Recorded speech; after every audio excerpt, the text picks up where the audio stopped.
पारस जवार की मोहब्बत में पूरी तरह से पागल हो जाती है, लेकिन जवार अपने बाप की तरफ से मजबूर होकर पारस को साफ लफ्जों में इनकार करके कह देता है कि पारस मजबूरी है मेरी, मैं तुमसे मोहब्बत नहीं कर सकता, तुम मेरी ड्यूटी हो, मैं ड्यूटी निभाऊंगा और उसके बाद मुझे तुम परेशान ना करो। पारस जवार की आंखों में देखकर कहती है कि यानी तुम पर मैं बोझ बन गई हूँ और तुम मुझे अब धक्के मारकर इस घर से निकाल दोगे, यानी तुम्हारे इरादे ये हैं। ये बात सुनकर जवार कहता है कि मैं कभी नहीं चाहूंगा कि तुम मेरी नजरों से दूर हटो, क्योंकि तुम्हारी जो मुहाफिज हूँ वो मैं ही हूँ। ये बात सुनकर पारस कहती है कि एक पल के लिए मुहाफिज मत बनो, अगर बनना है तो जिंदगी भर के लिए बनो। पीछे से ये सब कुछ सुन रही होती है रेशम।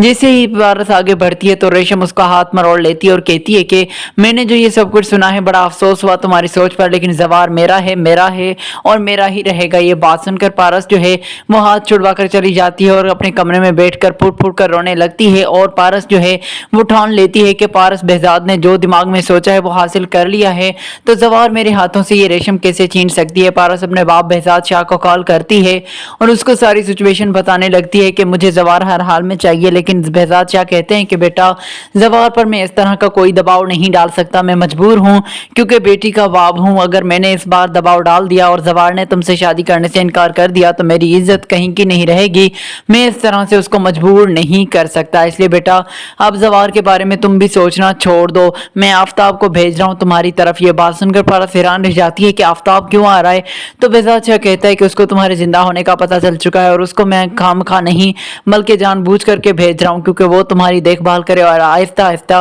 तुम भी उसके साथ अपनी अट्रैक्शन बढ़ाओ। पारस को तो आफताब का नाम सुनकर तन मन में आग लग जाती है और पारस जो है कॉल काट देती है अपने बाप की और कहती है कि पारस की मुझे जरूरत नहीं आफताब की। यहाँ पर जैसे ही जवार को इस बात का पता चलता है कि आफताब आ रहा है तो वो पारस से कहता है कि अब उसके सामने ऐसी कोई हरकत ना करना जिसकी वजह से कल को तुम्हें ही शर्मिंदा होना पड़े। पीछे से ये सब कुछ रेशम सुन लेती है तो रेशम जवार के पास जाती है और कहती है कि अगर इसका मंगेतर आ रहा है तो ये उसका जरूर ख्याल रखेगी, यानी कि ये तुम्हारा पीछा छोड़ देगी। ये बात सुनकर जवार कहता है कि वो उसका मंगेतर नहीं, जिस पर रेशम एक घटिया बात करते हुए कहती है कि इनके तो मंगेतर नहीं बल्कि बॉयफ्रेंड हुआ करते हैं। ये बात सुनने के बाद तो जवार के कदमों तले से जमीन खिसक जाती है और जवार जो है वो रेशम से कहते हैं कि आज तुमने ये कहा, आइंदा अगर तुम्हारे मुंह से मैंने ऐसी कोई बात सुनी तो मुझसे बुरा कोई नहीं होगा, आज के बाद तुम्हारे मुंह से कोई घटिया बात ना सुनूं। ये बात सुनकर रेशम जो है वो पूरी तरह से डर जाती है। जवार को ये तकलीफ दे रही होती है चीज कि आफताब आ रहा है तो पारस उसके करीब हो जाएगी, जो मैं बिल्कुल नहीं चाहता। अगले दिन जैसे ही आफताब शक्कर आकर उतरता है, आफताब के शक्कर पहुंचते ही आफताब पारस से बात करता है, पारस भी उससे ठीक से बात करती है। जवार ये सब कुछ बर्दाश्त नहीं कर पा रहा होता और पारस जानबूझ करके ये करती है कि जवार जो है वो मेरी तरफ कदम बढ़ाए और खुद ही आफताब को इनकार करके भेज दे यहाँ से। अगले दिन जैसे ही सुबह के टाइम आफताब और पारस को अकेले कमरे में देखता है तो आफताब जाकर पारस के कमरे में घुसता है और पारस के करीब होने की कोशिश करता है। तो पारस जो है वो खुद को छुड़वाने की कोशिश करती है, लेकिन आफताब उसका हाथ पकड़कर कहता है कि मैं तुम्हारा मंगेतर हूँ और मेरा पूरा हक है तुम पर, तुम मुझसे यह हाथ कैसे छुड़वा सकती हो। ये बात सुनकर पारस जो है वो चीखती है। पारस की चीखों पर जवार जैसे ही पहुंचता है, जवार ये हालत देखकर हैरान रह जाता है और जवार जो है वो दरवाजा तोड़कर अंदर दाखिल होता है। जवार आफताब को गिरबान से पकड़ लेता है और साफ लफ्जों में उससे कहता है कि हट जाओ यहाँ से, लेकिन आफताब कहता है कि तुम बाहर वाले मेरी मंगेतर को मुझसे जुदा करोगे। तो जवार कहता है कि इस वक्त ये तुम्हारी मंगेतर नहीं बल्कि मेरी मिस है और मैं इसके गार्ड हूँ, तो इसकी हिफाजत करना मेरा फर्ज है, इसलिए मैं कहता हूँ आफताब दूर हट जाओ।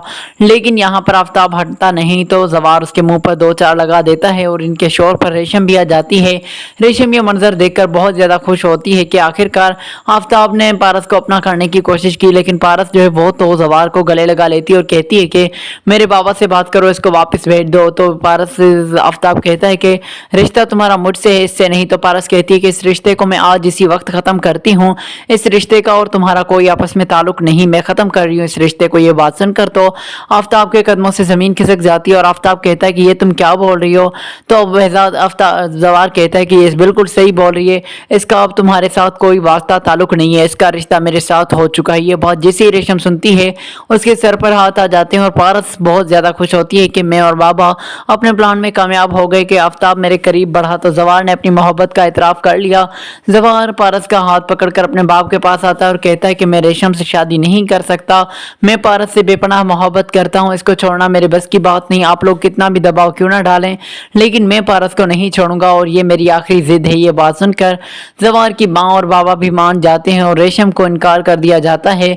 आफताब भी यहाँ से नाकाम होकर ही वापस लौटता है।